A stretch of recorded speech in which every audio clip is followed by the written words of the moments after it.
película. Bueno, bien, buenas tardes. Ya. Yo quisiera hacer alusión a la película a partir, digamos, de dos conceptos claves que me parecen interesantes ver a la luz de la película misma.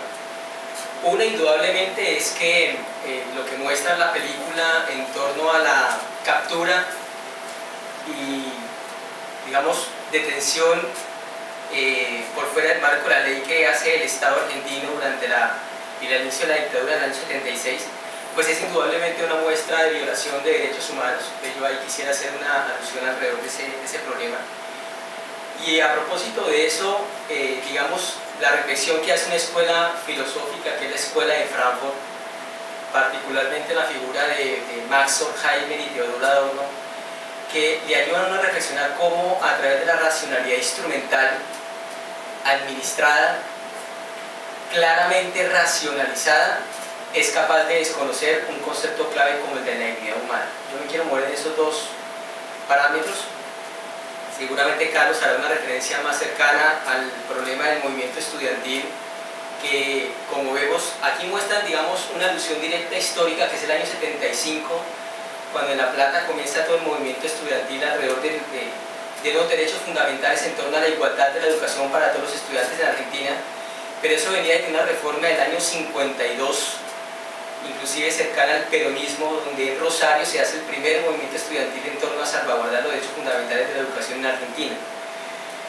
Pero bueno, viene un contexto que es el de la dictadura, y eso obviamente genera, digamos, un desacomodo frente a una realidad, digamos, del movimiento estudiantil, no solamente en ese contexto de Argentina, sino uno previo que ocurrió en París en el año 68, en cabeza de la Academia Francesa, cuando Marcuse y otros tantos teóricos comienzan a movilizar estudiantes, no de colegios, sino estudiantes universitarios. Quizás ahí sirva de pronto la apertura para que, si cabe el momento, dialoguemos y pensemos qué tanto nuestros estudiantes, hablemos no solamente de psicología, sino de todo el ambiente universitario en Latinoamérica, sería capaz de gestar movimientos estudiantiles en favor de derechos fundamentales, que fue lo que, digamos, inicialmente marca el contexto de la película.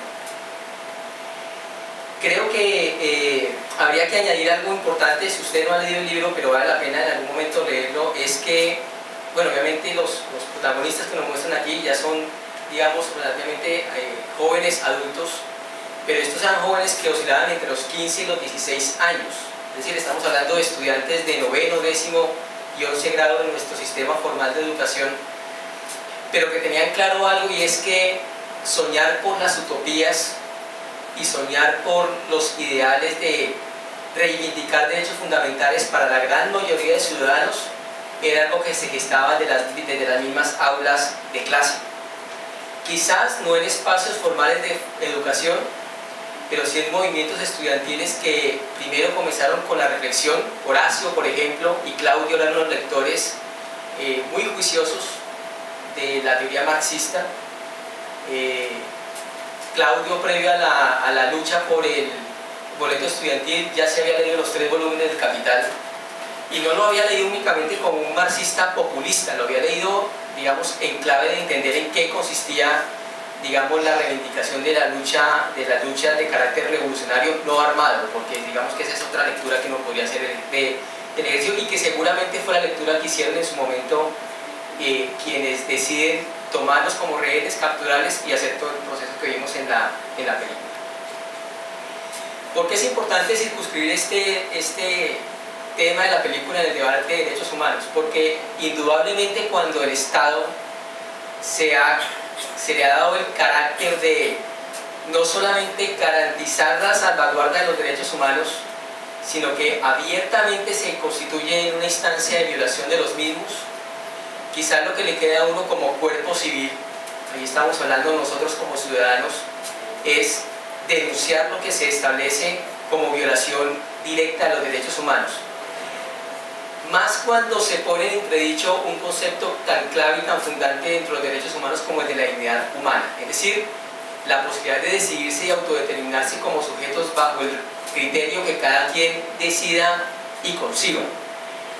¿Qué ocurre en esa formulación de los derechos humanos? Pues que claramente cuando hablamos de dignidad humana estamos diciendo hay que salvaguardar algo sobre lo cual no habría ninguna discusión, y es el hecho de que por nacer como seres humanos libres y autónomos, el Estado debería garantizar esa misma condición. Lo más fuerte quizás que ocurre en esta película es que el Estado, como garante de los derechos humanos, no viola derechos de segunda generación, como podría decir no salvaguardar la educación o el trabajo o la alimentación. De hecho, cuando ocurre y se reconoce el boleto estudiantil, el Estado de alguna manera está reconociendo un derecho fundamental como la educación. Pero lo más preocupante es que en esta película hay una violación de los derechos humanos de primera generación, es decir, derechos como la libertad, la igualdad y la posibilidad de fraternidad en términos de poderse organizar libremente. Si ustedes bien recuerdan la primera manifestación que ocurre en la película, que es de hecho la manifestación por el boleto estudiantil, no hay un acto de violencia por parte de los estudiantes. Lo único que acontece es una proclama de un derecho fundamental y ellos de alguna manera ya quedan fichados por parte del Estado para que ocurra el resto de acontecimientos que allí se están marcando. Pero indudablemente la película sí muestra, digamos, una crítica a ese concepto de derechos humanos y quizás, digamos, no para cansarlos, pero sí para llamar la atención sobre lo siguiente. Películas de este estilo, o como un documental que dura más o menos unas 9 horas, que se llama Shoah. De hecho, si algún día la quieren ver, la pueden ver aquí está aquí en la universidad. Es un documental del año 85, donde curiosamente, en un lenguaje distinto a esta película, los que no hablan son las víctimas, sino los victimarios. Es decir, comandantes de las SS nazis, comandantes de los campos de concentración de Auschwitz y Treblinka y otros tantos, comienzan a narrar por su misma historia lo que representó ese hecho del exterminio nazi. Aquí los protagonistas son fundamentalmente víctimas, y lo cierto es que, aquí ya me acerco más a la postura de la teoría crítica de la sociedad de Horkheimer y Adorno y otros tantos, es que frente al hecho de que el Estado, otra instancia bajo un parámetro aparentemente racional, y digo aparentemente racional porque yo no dudo que en el momento en que se capturan a estos 7 jóvenes y los 232 más que desaparecieron, eso lo planearon muy bien. Es decir, racionalmente dijeron, vamos a capturarlos el 24 de marzo del 76, van a ir tantos carros, va a ir tanta gente, van a ir con tantas armas, van a ir a tal sitio de reclutamiento, y a partir de eso procedemos a una forma sistemática de tortura. ¿Eso cómo procede? De forma racional.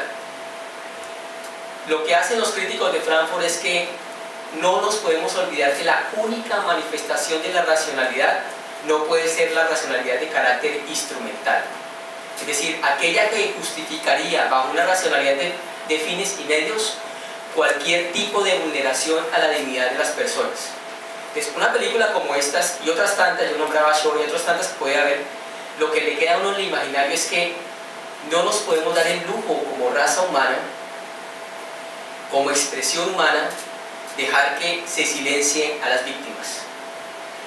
Piensen ustedes, y simplemente dejo esto para la discusión, progresivamente en Colombia nos hemos vuelto un poco inermes y silenciosos a fenómenos como el narcotráfico y el secuestro. ¿Cuándo se vuelve esa noticia? Cuando aparecen los noticieros y nos dicen van a liberar a 10 militares.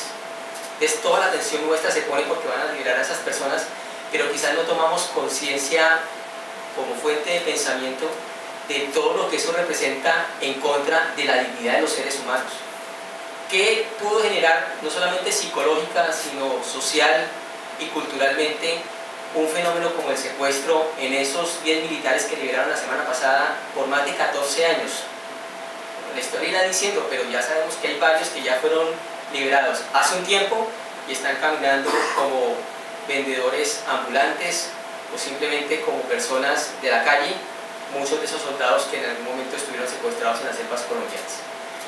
No podemos dejar que el hecho de que se haya vulnerado la dignidad humana quede en silencio. Eso hay que denunciarlo.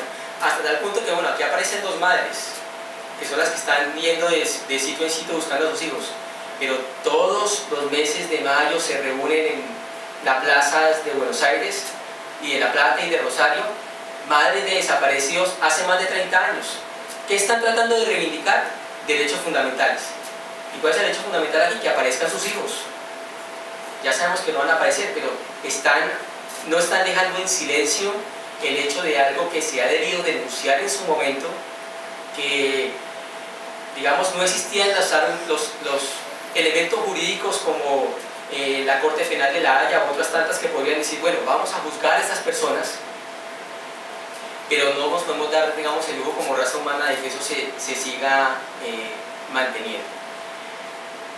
¿Qué diría uno acá? Bueno, aparece el Estado como violador directo de los derechos humanos, pero uno diría, si el mismo Estado no es capaz de garantizar los derechos humanos, que sean por lo menos las organizaciones civiles, las organizaciones no gubernamentales, las que reivindiquen a esas víctimas. Cierro con este ejemplo, por si alguien lo quiere hacer por lectura general. Hannah Arendt escribe un texto cuando ella todavía no era, digamos, una filósofa declarada, sino más bien una periodista política. Ella escribe un reportaje a propósito del juicio que le hacen a Alfred Eichmann, que era un comandante de los SS en Jerusalén. Es decir, un comandante que capturan. Él se trata de exiliar en Buenos Aires, curiosamente en esta época, años 68, 70, es decir, en la coyuntura de la dictadura, pero él lo logran capturar y se lo llevan a Jerusalén. ¿Qué es fundamentalmente el juicio? Hacerlo hablar para que aquellos que fueron exterminados en los campos de concentración no queden silenciados, sino alguien hable por ellos, alguien haga una reivindicación de esos derechos fundamentales. Y eso es algo que toca seguir construyendo no solamente en esos contextos, sino pensemos también en la realidad nuestra colombiana, en el cual durante todos los años estamos esperando si nos vuelven a certificar agencias internacionales en términos de derechos humanos para garantizar prebendas de carácter comercial, económico, cultural y demás. ¿Eso en razón a qué? A que indudablemente aquí en Colombia se violan derechos humanos. Este hecho de la película, que es el año 76 hasta el 80, que narra la salida de Pablo, y luego hasta el año 83 que se acaba la dictadura en Argentina, ¿qué ocurre allí de cierta forma? En Colombia ocurre un fenómeno muy parecido, pero no en una dictadura, sino en un gobierno de Estado de Derecho. El gobierno del presidente César Turbay Ayala también desapareció gente, desapareció estudiantes con la misma preventa, interrogarlos a ver si eran guerrilleros o no. Y uno, digamos, como Estado, o uno no esperaría que el Estado prejuzgue a las personas previamente a sus acciones como ciudadanos. Reclamar por un derecho fundamental no es volverse guerrillero, ni es volverse delincuente, ni nada por el estilo. Pero así fueron tratados, y así fueron desaparecidos, y así indudablemente se mantienen.